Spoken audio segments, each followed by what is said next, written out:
ఆయన మన కనుల నుండి ప్రతి బాష్ప బిందువును తుడిచివేయును అని రాస్తుంది. ఆయనను ప్రేమించిన హృదయాలను ఆయన మర్చిపోడు. ఆయనని విశ్వసించిన వారిని సిగ్గుపరచడం.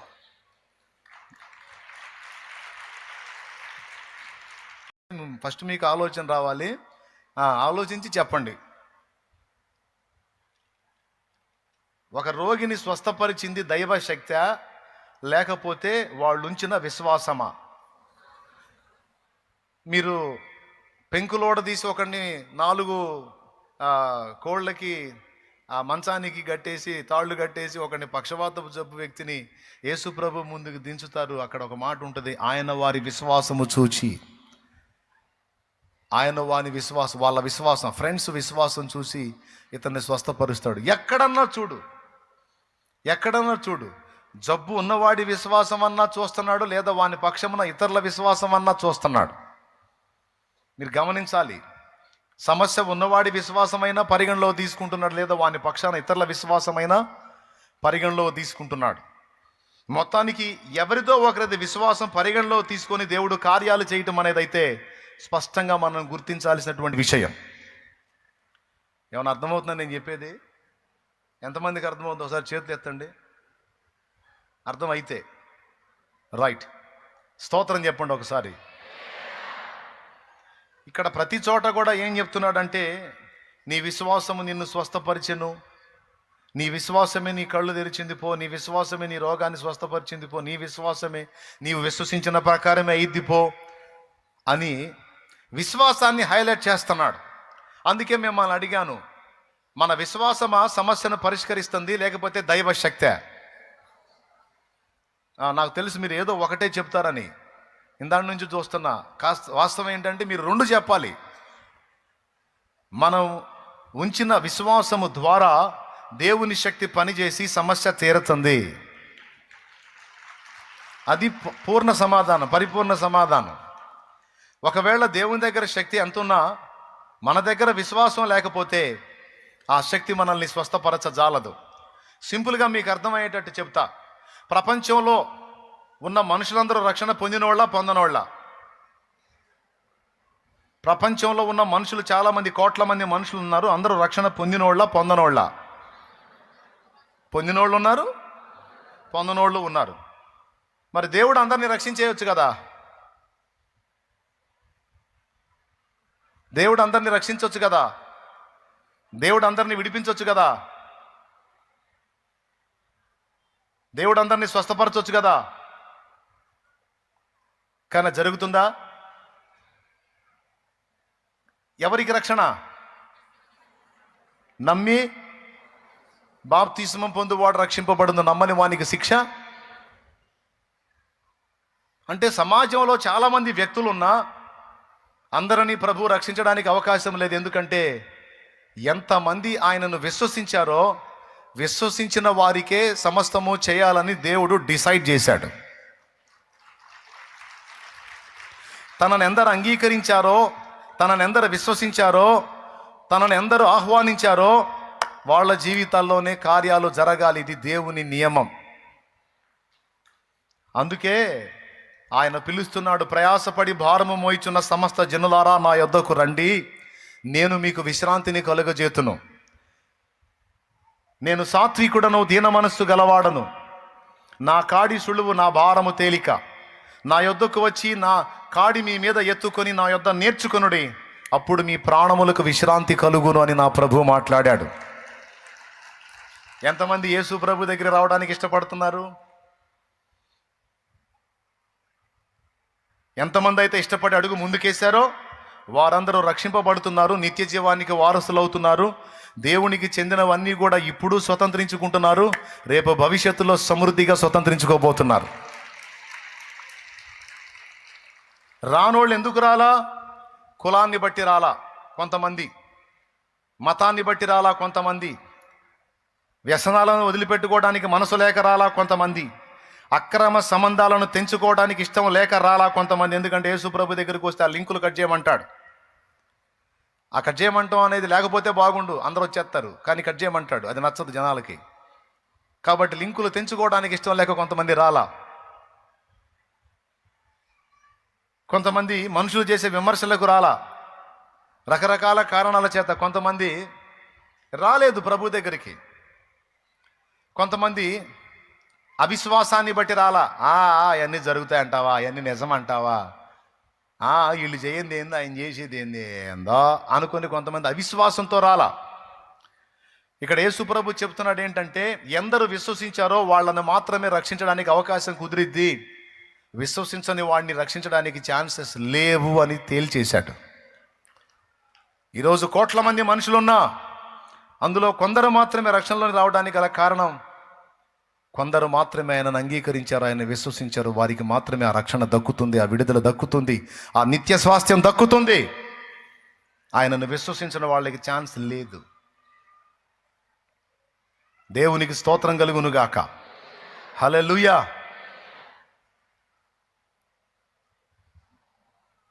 లేకపోతే మొత్తాన్ని లాగేస్తుండే కదా, ఆయన మొత్తాన్ని తీసుకొచ్చి కూర్చోబెడుతుండే కదా. మరి ఎందుకని అలా చేయలే? కుదరదట్లా, కుదరదు. ఇక్కడ దేవుడి స్పందనతో పాటు మనుష్య స్పందన కూడా కావాలి. స్పందన, ప్రతిస్పందన. దేవుడు రెడీ, నువ్వు కూడా రెడీయా? ఒక ధనవంతుడు ఉన్నాడు. ఆ ధనవంతునికి చాలామంది అప్పున్నారు, చాలామంది అప్పున్నారు. వాడికి ఆ ధనవంతునికి విస్తారమైన ఆస్తులు ఉన్నాయి. ఓ రోజు ఆ ధనవంతుడికి దయ కలిగింది వీళ్ళ మీద. ఒక చాటింపు వేయించాడు. రేపు 10 గంటలకల్లా ఎవరెవరు అయ్యగారికి అప్పున్నారో వారందరూ వచ్చి ఆయన ముందు హాజరవ్వండి, ఆయన మీ అప్పులన్నీ తీసేస్తానంటున్నాడని ఒక విషయాన్ని ప్రచారంలో పెట్టాడు. ఆ డేటు, ఆ టైము 10 నుంచి 12 లోపు రావాలి, 10 నుంచి 12 లోపు రావాలి. చాలామంది అప్పులున్నారు అతనికి. చాలామంది వెళదాం అనుకున్నారు, కానీ ధైర్యం చాలటల్లా. ఎందుకంటే ఇంత పెద్ద పెద్ద మొత్తాలు ఆయన ఎందుకు వదిలిపెడతాడు, అట్లా ఎందుకు చేస్తాడు అని ఎవరు వెళ్ళలా. కొంతమంది వెళ్ళారు కానీ వాకిలి దాటి లోపలికి పోట్ల, మొత్తం బయటే ఉన్నారు గుంపులుగా. ఎందుకో తెలుసా? ఎవరన్నా వెళితే వాళ్ళని తిట్టకుండా వాళ్ళ డబ్బుల్ని కొట్టేస్తే ఆ తర్వాత మనం కూడా వెళ్దామని వచ్చారు, కానీ వాకిట్లోనే ఉన్నారు, ఎవడు లోపలికి పోలా. 10 దాటింది, 10:30, 11, 11:15, 11:30, 11:30. ఒక ముసలి జంట వచ్చారు, ఇద్దరు వృద్ధులు, ముసలి జంట రొప్పుకుంటా రోజుకుంటా వచ్చారు. అయ్యా, మీ అందరు అప్పులు తీరిపోయినాయా? రద్దు చేశాడా జమీందారు గారు? అయ్యగారు, అయ్యో మేము పెద్ద వయసు వాళ్ళు, నడవలేక నడుచుకుంటూ వచ్చేటప్పుడు లేట్ అయిందయ్యా అంటే అందరూ ఒక వెకిలిలో నవ్వారు. ఎందుకు నవ్వారు? మేము ఎవడం పోలేదని. ముసలాళ్ళ ఆ సంగతి పట్టించుకోవాలా, హడావిడిగా లోపలికి వెళ్ళిపోయారు. జమీందారు గారు కూర్చొని ఉన్నాడు, పని వాళ్ళు ఉన్నారు. అడిగాడు, అందరికీ ప్రకటన చేశారా? అందరికీ ప్రకటన చేశామండి. మరి ముసలి జంట తప్ప ఎవడు రాలేదేమి? ఏమోనండి. సరే, ఆ పెద్దోళ్ళ కాగితాలు తీసుకోండి. ఎంత అప్పున్నావు నువ్వు? అయ్యా ఫలానా రోజు ఇంత, ఫలానా రోజు ఇంత, ఫలానా రోజు ఇంత, ఇంత మొత్తం ఉందయ్యా నాది, ఇంత కట్టాలా మీకు? కట్టకుండానే సత్తానేమో అనుకున్నాను, ఎట్నో మీరే దయదలిచి నా బాకీని వదిలేస్తామన్నారు కదా, అందుకని వచ్చానయ్యా. చూసి రెడ్డింకుతో మొత్తాన్ని కొట్టేశాడు. అయిపోయింది, నువ్వు నాకు అప్పు తీర్చేశావు, ఇక నువ్వు నాకు అప్పు కట్టాల్సిన అవసరం లేదు అంటే, దండాలు బాబాయ్, సంతోషం బాబాయ్, వందనాలు బాబాయ్ అనుకుంటా ఇక భార్య భర్త ఇద్దరు అక్కడి నుంచి బయలుదేరారు. వెనక్కి తిరిగారు వెళ్దామని. అప్పుడు ఆయన అన్నాడు, ఆగో అన్నాడు. గతుక్కుమన్నారు. యాడికి వెళ్తున్నావు అన్నాడు. చెమట్లు పట్టిన పెద్ద ఆయనకి. ఎందుకు? ఏదైనా ట్విస్ట్ ఉంటుందేమో అని. ఏం లేదు ట్విస్టు. యాడికి వెళ్తున్నావు, ఆగో అని ఆహారం తెప్పించి వాళ్ళకి పెట్టాడు. శుభ్రంగా తినండి. ఇది ఎందుకో తెలుసా? నన్ను నమ్మినందుకు.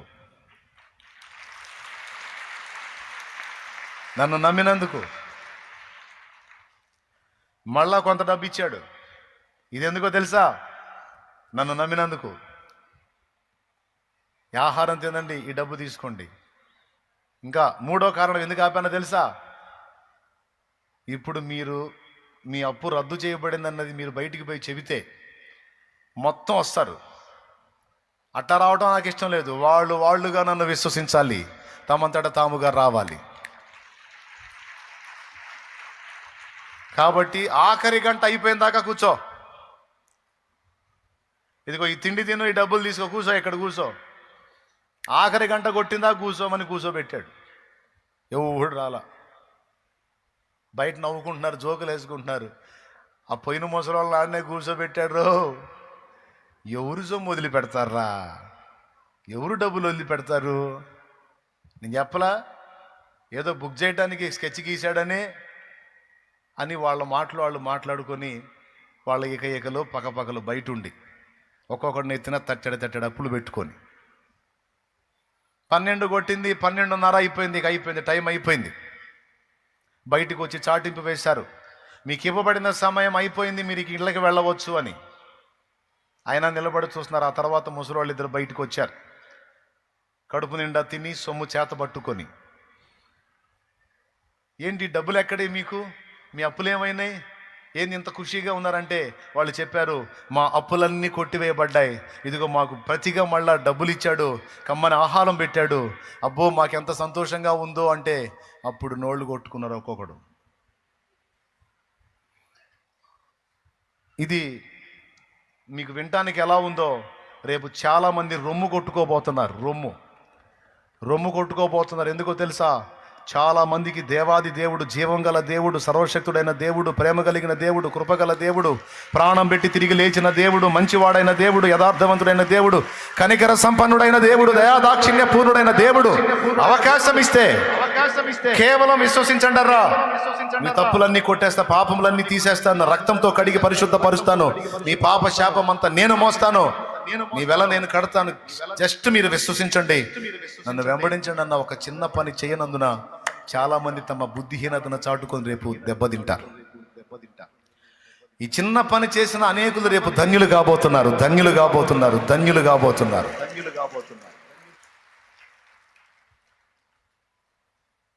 3 దొరుకుతాయి. 1 రుణాలు కొట్టివేయబడతాయి, అంటే మన పాప రుణము తీర్చబడింది. 2వది గొర్రెపిల్ల పెండ్లి విందు దొరికింది. అక్కడ ఫుడ్ యేసు ప్రభువే, ఆయనే మనకు వడ్డించేటువంటి విందు ఒకటి ఉంది. ఇది నిజంగా జరిగిద్ది. షాలేం రాజు అన్న ఒకవేళ మీ ముందుకు వచ్చి మీకు ఆహారం వడ్డిస్తే మీకు ఎంతో సంతోషం కదా. షాలేం రాజు కంటే ఈ షాలేం రాజు ఎక్కడ, ఆయన ఎక్కడ? కోట్ల ఇంతని నేను చెప్పలేను. ఎంత గొప్పోడో ఆయన. ఆయనే మనకు కొసరి వడ్డించి తినిపించే మహద్భాగ్యం దక్కబోతుంది రేపు. ఇది జరుగుతుంది. యేసు ప్రభు నీకు ముఖాముఖి కనబడతాడు, నీతో మాట్లాడతాడు, నీతో నవ్వుతాడు, నీతో తిరుగుతాడు, నీతో నడుస్తాడు. నువ్వు ఆయనతో కూర్చుంటావు, ఆయన ముఖంలోకి నువ్వు తేరి చూస్తావు. అడుగుతాడు కూడా, ఎందుకు అలా చూస్తున్నావు అని. సంవత్సరాల నుంచి ఎదురు చూశాను ప్రభు నిన్ను చూడాలని. ఇప్పుడు దొరికింది అవకాశం. నిజంగా జరిగింది బిడ్డ, నిజంగా జరిగింది. నా కన్నులతో సీయోను శిఖరాన ఆ రోజు నిన్ను చూడగా, నా కన్నులతో సీయోను శిఖరాన ఆ రోజు నిన్ను చూడగా, తెలియదులే అవి కన్నీరో ఆనంద బాష్పాలో, తెలియదులే అవి కన్నీరో ఆనంద బాష్పాలో, నీ కౌగిలిలోనే నేను పరవశముందెదను. ప్రియుడా యేసయ్యా నిన్ను చూడాలని, ప్రియుడా యేసయ్యా నిన్ను చూడాలని, నిన్ను చూడాలని, నిన్ను చేరాలని, నిన్ను చూడాలని, నిన్ను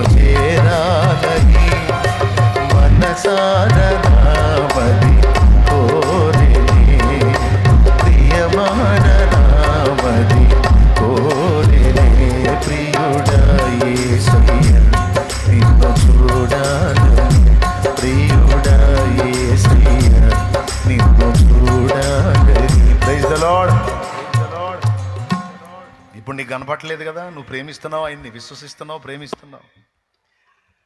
ఆయన కోసం తనులు తింటున్నావు, ఆయన కోసం తిట్లు తింటున్నావు, ఆయన కోసం దెబ్బలు తింటున్నావు, ఆయన కోసం మాటలు పడుతున్నావు. నువ్వు నమ్ముపో, నిజంగా జరిగిద్ది. రేపు నేను ఆయన పక్కన కూర్చోబెట్టుకొని ఆయన నీ భుజం మీద చేసి, నా కోసం ఎన్ని తన్నులు తిన్నావు నువ్వు, నా కోసం ఎన్ని దెబ్బలు తిన్నావు, నా కోసం ఎన్ని మాటలు పడ్డావు నువ్వు అని నిన్ను ఆయన కౌగిట్లో తీసుకుపోతే అప్పుడు అడుగు. ఆయన కౌగిట్లో తీసుకుంటాను. నా కుమారి, నా కుమారి, ఎందుకమ్మా నేనంటే అంత పిచ్చి నీకు, అన్ని దెబ్బలు తిన్నావు. నిజంగా యేసు ప్రభు మనతో కూర్చుంటాడు, యేసు ప్రభు మనల్ని హత్తుకుంటాడు. నా బిడ్డ అని నువ్వు ఆయన కోసం శ్రమ పడ్డావు. నా కుమారుడా, నువ్వు చాలా కష్టపడ్డావు, నేను ఎరుగుదును. నేనంటే అంత ఇష్టమా నీకు? ఎప్పుడు నా ధ్యాస, నా ఆలోచన, నా తలంపులోనే ఉంటావు. నీకెట్ట తెలుసు ప్రభువా? చూడా, ప్రతిరోజు నిన్ను గమనిస్తానే ఉన్నాను నేను. నీ నడకని, పడకని, ఆలోచనని, సమస్తాన్ని నేను వెతుకుతానే ఉన్నాను. నువ్వేనా నా గురించి ఆలోచించేది? నీకంటే డబుల్ ఆలోచిస్తాను నేను నీ గురించి. నేను గమనించాను నిన్ను. పక్కనున్న దూతలతో కూడా చెప్తాడు, చాలా ఇష్టం నేనంటే. చూడు ఎన్ని పాటలు పడ్డాడో, చూడు ఎన్ని పాటలు పడిందో నా కోసం, నా కోసమే. ఆయన మన కన్నుల నుండి ప్రతి బాష్ప బిందువును తుడిచివేయును అని రాస్తుంది. ఆయనను ప్రేమించిన హృదయాలను ఆయన మర్చిపోడు. ఆయనని విశ్వసించిన వారిని సిగ్గుపరచడం.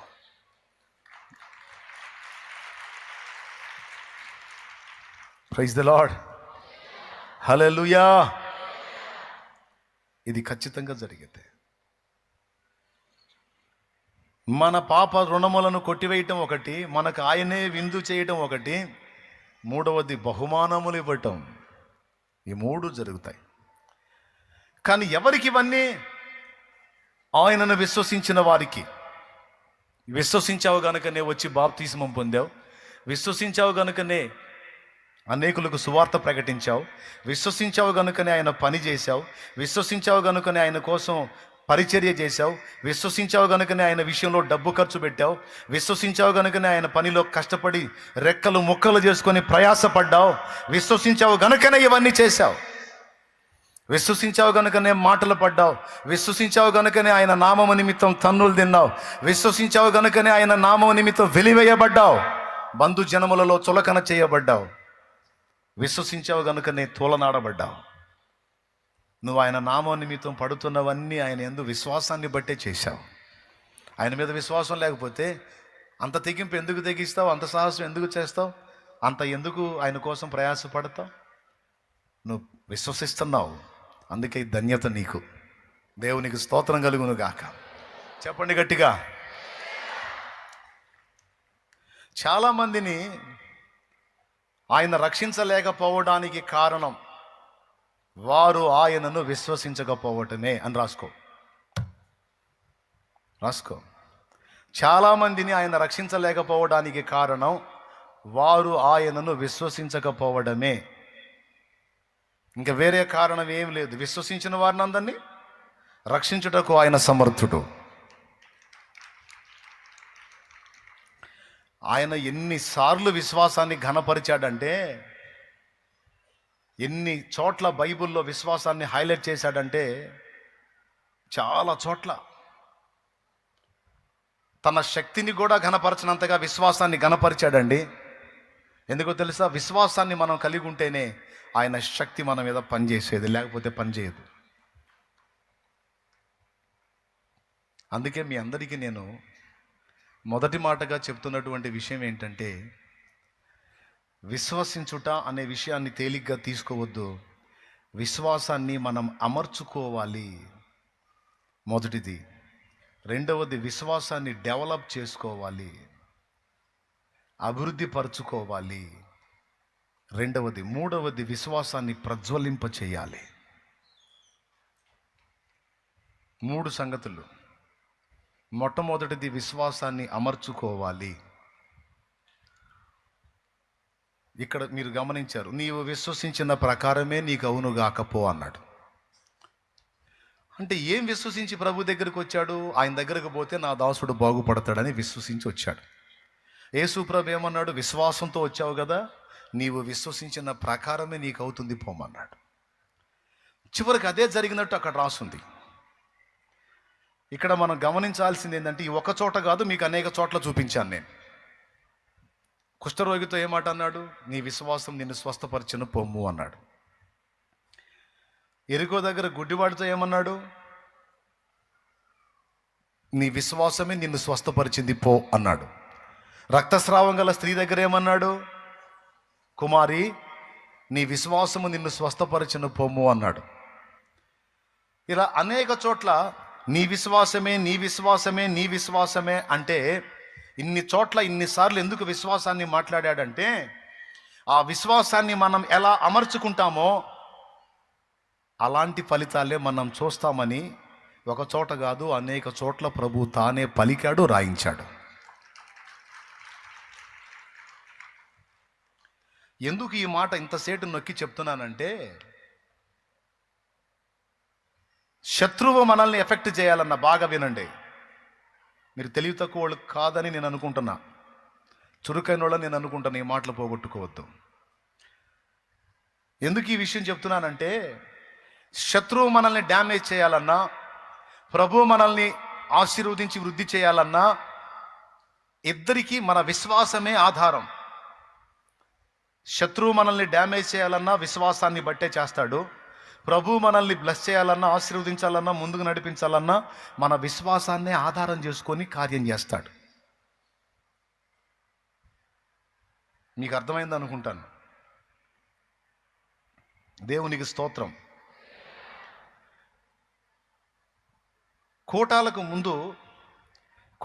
ముందు ఇంతసేటు మీ అందరికీ వాక్యం చెప్తున్నా కదా, నేను శోధించబడ్డా. కోటాలకు ముందు శత్రువు చేత నేను శోధించబడ్డా. ఏ విషయంలో అంటే విశ్వాస విషయంలోనే. బాగా వినండి, నేను పచ్చిగా నా గురించి ఒప్పుకొని చెప్తున్నాను. నేను ఇది ఎలాంటిదంటే, నేను చేసినటువంటి పిచ్చి పని, మొన్న ఒక జోక్ చెప్పా, మీకు గుర్తుందో లేదో. రాత్రి నైట్ దొంగోడు ఇంటికి వచ్చాడు దొంగతనం చేయడానికి. సరే, భర్తకు మెలకు వచ్చింది, భార్యకు మెలకు వచ్చింది. బాగా వాడిని గమనించి సడన్గా లేచి టపామని పట్టుకున్నాడు భర్త. వాడు బక్కోడు, భర్త బలవంతుడు. భర్త పట్టుబట్టాడు వాడిని కదలకుండా. వాడు కిక్ కిక్ అంటున్నాడు. వాడు వదిలించుకొని పోయే పొజిషన్ లేదు. వాడు అనుకున్నాడు, ఇక అయిపోయినరా బాబు అని. భార్య చూస్తూ ఉంది, గట్టిగా పట్టుకోండి, వదలకండి, గట్టిగా పట్టుకోండి అంటూనే ఆమెకు ఒక డౌట్ వచ్చి వాడు దొంగోడు ఫిక్స్ అయిపోయాడు. ఇక వీడి చేతిలో అయిపోయింది, ఈరోజు నాకు మూడింది, నా ఎముకల్లో సున్నం లేకుండా కొడతారని వాడు ఫిక్స్ అయిపోయాడు. ఈలోపు ఏమేముందో తెలుసా? గట్టిగా పట్టుకోండి, వాడు అసలే దొంగోడు, కొరికినా కొరుకుతాడంది. ఏముంది? కొరికినా కొరుకుతాడని. అంతవరకు వాడికి ఐడియా రాలా. వాడు ఏకాడికి చేతుల బలాన్ని ఉపయోగించి వాడి నుంచి బయటపడదాం అనుకుంటున్నాడు, కానీ వాడికి నోటిని ఉపయోగించాలని ఐడియా రాలా. ఏమో చెప్పేసరికి వాడికి నోటిని ఉపయోగించడం మొదలుపెట్టి, ఏం లేదు, మరుక్షణం మారు మాట లేకుండా టపిమని పట్టుకొని కొరకటం మొదలుపెట్టేసరికి వాడికి బ్లడ్ వచ్చేసింది. వదిలేశాడు వీడి జంపు. ఇప్పుడు ఐడియా దొంగోడికి వచ్చిందా, వాళ్ళ ఆవిడకి వచ్చిందా? ఎవరి విశ్వాసం నెరవేరింది? ఏం విశ్వసించింది? దొంగోడు కొరుకుతాడు, అయిపోయింది. అంటే ఆమె విశ్వసించిందని కాదు, వాళ్ళు చెప్పింది ఏకంగా. ఇదే టైపు నేను ఏం చేశాను తెలుసా? మీ అందరినీ కూర్చోబెట్టిన ఆదివారం కూటాలు రాబోతున్నాయి, దేవుడు గొప్ప కార్యాలు చేస్తాడు అని చెప్పినోడిని ఎంతవరకు చెప్తే బాగుండేది. మన శత్రువు ఒకడు ఉన్నాడు, వాడు మనస్సుని వేటాడతాడని ఒక కొటేషన్ చెప్పా. వాడు మెంటల్ టెన్షన్స్ తెస్తాడు, మానసిక ఒత్తిళ్లు పెడతాడు, వాడు మనస్సుని వేటాడతాడు అని చెప్పా. ఎంతమంది గుర్తుంది? మీరన్నా చెప్పొద్దు కాదండి, మీరన్నా చెప్పాలి కదా. అట్లా అనుకోవాకలే అన్నయ్య అనొద్దు. మీరు కూడా కరెక్టే, వాడు మనస్సుని వేటాడతాడని ఫిక్స్ అయ్యారు. వాడికి మనం ఐడియా ఇచ్చినట్టు అయింది. ఇంకో దొంగోడు పెంకుపంచ ఎక్కాడంట, జనం వెంట పడుతుంటే పెంకుపచ్చ చుట్టూ జనం చేరారు వాడిని పట్టుకోవడానికి. వాడు ఫిక్స్ అయిపోయాను రాని. ఈ గుంపులో ఉన్నాడు అన్నాడు, ఒరే వాడు అసలే దొంగోడు, పెంకులు వేసినా వేస్తాడు అన్నాడు. ఇక తీసి బాత్తో మొదలు పెట్టాడు. అప్పటిదాకా రాలా వాడికి ఆ టెన్షన్లో ఐడియా. ఎప్పుడైతే వీళ్ళు అన్నారో వాడికి ఐడియా వచ్చింది, కొట్టడం మొదలు పెట్టాడు. ఒకడు లేకుండా తరిమి వాడు జంపు. ఇది ఎలాంటిదంటే, దిక్కుమాలిన ఆలోచనలన్నీ మనం చేసి ఏంటి, దిక్కుమాలిన వ్యతిరేకమైన తలంపులన్నీ మనం తెచ్చుకొని మళ్ళీ కలిగించేది కూడా వాడే. అన్ని నెగిటివ్ ఆలోచనలు, నెగిటివ్ తలంపులు, వ్యతిరేకమైన ఉద్దేశాలు, వ్యతిరేకమైన ఆలోచనలన్నీ మనకి చూడండి, గమనించండి. మనకి మంచి ఆలోచనలు రావు. ఎప్పుడన్నా చూడు, నీ కొడుకు బయటికి వెళ్తున్నాడు అనుకో, బండి వేసుకొని, వాడికి ఏమన్నా తగిలిద్దేమో, వాడికి ఏమన్నా అయ్యిద్దేమో, వచ్చిదా రాదు, అబద్ధం ఆడకుండా చెప్పండి. వాడు కారులో వెళ్తున్నాడు అనుకో, కారుకి ఏమైనా యాక్సిడెంట్ అయిద్దేమో. ఇట్లాంటి దిక్కుమాల ఆలోచనలు కాకపోతే బిడ్డ క్షేమంగా పోతాడు, దేవుడు క్షేమంగా తీసుకొస్తాడు, దేవుడే తోడై ఉన్నాడు అని పోలేవు ఇంట్లోకి. అది రాదు. ఎంతమంది ఒప్పుకుంటారు? ఈ దరిద్ర గుట్ట ఆలోచనలే వస్తుంటాయి కుప్పలు తెప్పలుగా, అన్నీ అయ్యే. ఇవన్నీ వాడు మన మీద వదిలే తంత్రాలు. ఏమో వింటున్నావా? ఇక పిల్లల విషయంలోనే కాదు, లైఫ్ విషయంలో కావచ్చు, కుటుంబ విషయంలో కావచ్చు, కుటుంబ సభ్యుల విషయంలో కావచ్చు, ఫ్యూచర్ విషయంలో కావచ్చు, ఇక మైండ్ అంతా చెత్త వ్యవహారమే. ఏదేదో జరుగుతున్నట్టు, ఏదేదో అయిపోతున్నట్టు, ఎంత శూన్యం అయిపోతున్నట్టు, ఏదో జరగబోతున్నట్టు, ఇంకా అంత నెగిటివ్. ఈ దాడి నా మీద జరిగింది కూటాలకు ముందు, అసలు మనం జెండా ఎగరేయక ముందే జరిగింది. కూటాలు వస్తున్నాయి, సైతాను దురాత్మలు కదులుతాయి. చూడు, విశ్వాసం చూడు, అవి దాడి చేస్తాయి, అవి అన్ని విధాలా ఎఫెక్ట్ చేస్తాయి, మానసిక ఒత్తిడి గురి చేస్తాయి. ఇలా ఇద్ది, అలా ఇద్ది, ఇలా ఇద్ది, అలా ఇద్ది, ఇలా ఇద్ది, అలా ఇద్ది. ఈ తలంపులు రావటమే సాతాను కుట్ర అని మర్చిపోవద్దు.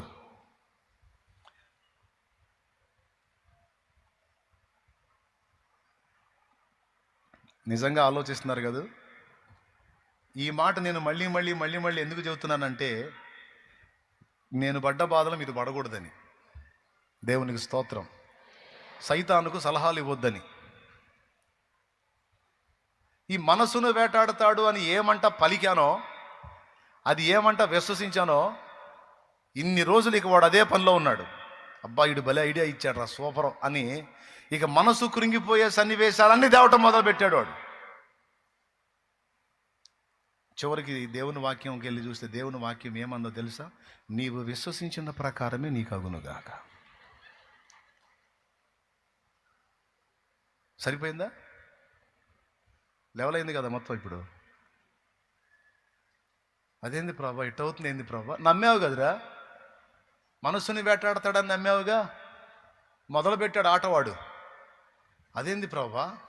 నీవు విశ్వసించిన ప్రకారమే నీకు అగునుగాక. ఈ మాట ఇప్పుడు కనపడుతుంటే ముఖం మీద పెటామని కొట్టినట్టుంది నాకు. దేవునికి స్తోత్రం. నువ్వు అలా ఎందుకు విశ్వసించావురా? నేనున్నాను కదా, నన్ను బట్టి నా దేవుడు ఉన్నాడు, సమస్తమును ఆయన నా మేలుకు జరిగించగలడు, ఇంతవరకు కాచిన వాడికి ముందు కూడా కాయగలడు, నాకేమీ కొదువవదు, నాకేమీ తరుగవదు, ఏ కీడుని నాకు దరి చేరనీయడు, ఆయన నాకు తోడై ఉన్నాడు అని ఇలాంటి ఆలోచనలు ఎందుకు రానిలేదురా?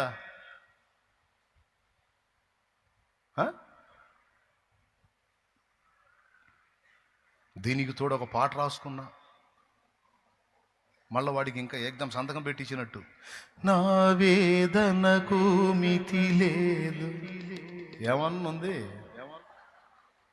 ఏమన్నుంది?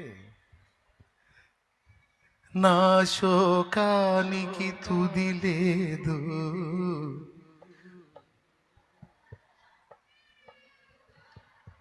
ఆశయే లేదు,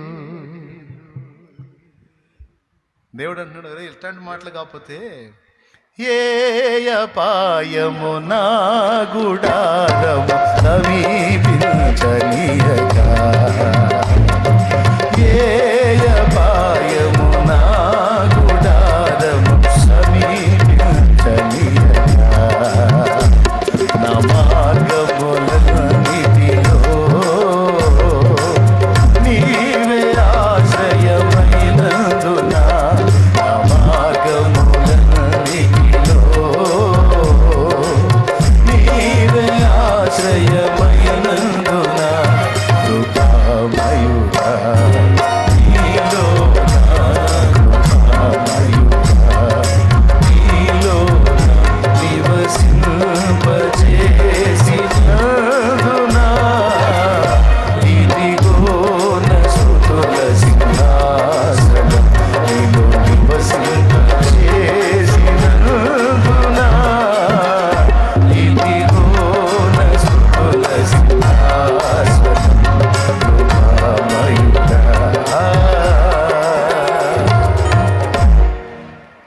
ఏది పాడుకోవాలి? కూర్చొని పొద్దున్న లేచి నా వేదనకు మితి లేదు, శుభం పలుకురా పెళ్లి కొడకంటే ఏదో బలికాడంటే ఎవడో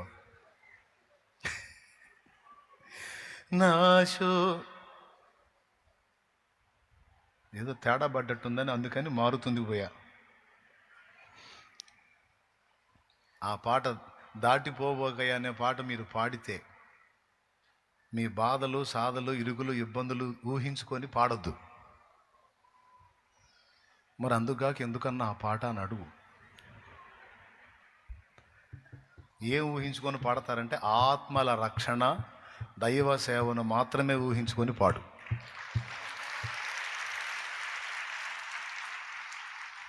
అందరికీ చెబుతున్నా, ఎందుకంటే పాట బాగా నచ్చింది జనానికి. ఇక అదే పాట పెట్టడం, అదే పాడటం, కూర్చొని ఆడవటం. అమ్మ ఏడిపించేవాడిని కాదు, నేను నవ్వించాలా, సంతోషపెట్ట, ఏడిచేవాళ్ళకి కన్నీళ్ళు తొడవాలి కానీ అట్లా కాదు. ఈ ఫీల్డ్లో ఏడిస్తే సూపర్ ఉంటుందని ఇచ్చినట్టుంది పాట. దేవునికి స్తోత్రం, హల్లెలూయా. అసలు ఏడవటం కూడా ఒక రేంజ్ ఆడవచ్చు. ఇట్లాంటి రాసుకుంటే అవమానాల నా బ్రతుకే ఆవేదనలు నిన్ను వెతికే,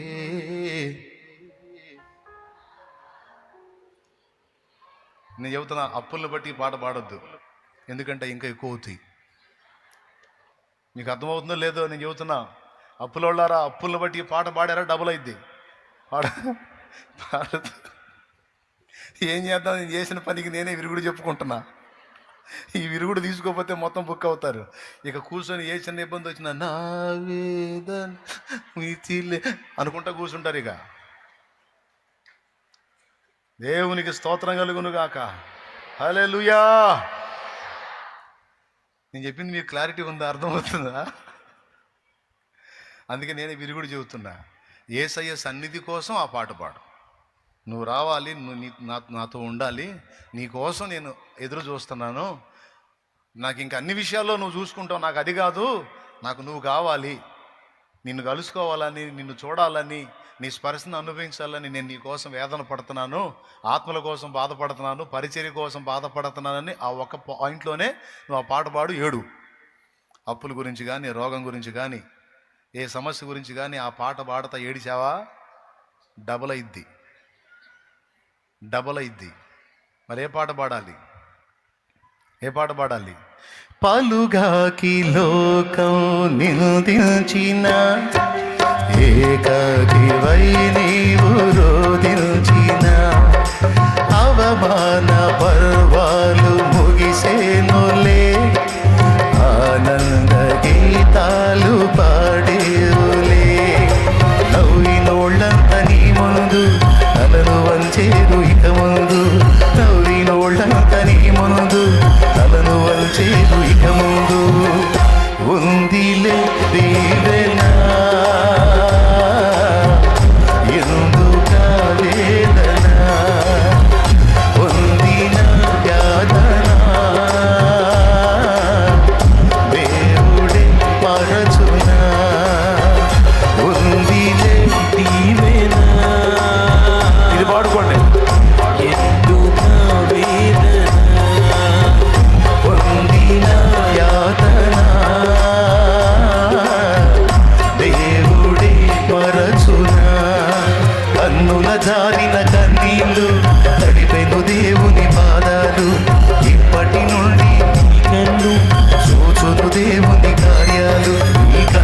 జారిన కన్నీళ్ళు తడిపెను దేవుని పాదాలు, ఇప్పటి నుండి నీ కళ్ళు చూచును దేవుని కార్యాలు. ఉందిలే నీవేనా ఎందుక వేదన, పొందిన యాతన ఆయనే మరచునా. దేవునికి మహిమ. ఎప్పుడు ఇట్లాంటి పాటలు పాడుకోండి. యేసయ్య సన్నిధి కావాలనుకున్నప్పుడు, యేసయ్య రావాలనుకున్నప్పుడు, యేసయ్యను కలుసుకోవాలనుకున్నప్పుడు, యేసయ్య స్పర్శ పొందాలనుకున్నప్పుడు అప్పుడు కూర్చొని ఏడుచుకుంటే అది వాడు. అప్పుడు వస్తాడు నీ దగ్గరికి. ఆ ఒక్కదానికే వాడు ఆ పాట. మిగిలిన వాటికి వాడావా డబల్ అయింది. జాగ్రత్త. నేను ఎందుకంటే దేవుడు నాకు ఇచ్చాడు, పాడాను, విరుగుడు కూడా చెప్పా. అయినా మీరు దానికే వాడుకున్నారనుకో, మీ కర్మ అనుభవించండి. నేను చేయగలిగింది ఏం లేదు. పాట రాసినట్టు రాసి మాకు అప్పచెప్పి ఇంత చెబుతున్నావు అని అనుకోవద్దు. ఏ కాడికి విశ్వాసాన్ని బట్టి సింహపు పిల్లలైనా కొదువగలిగి ఆకలిగోనినా నీ పిల్లలు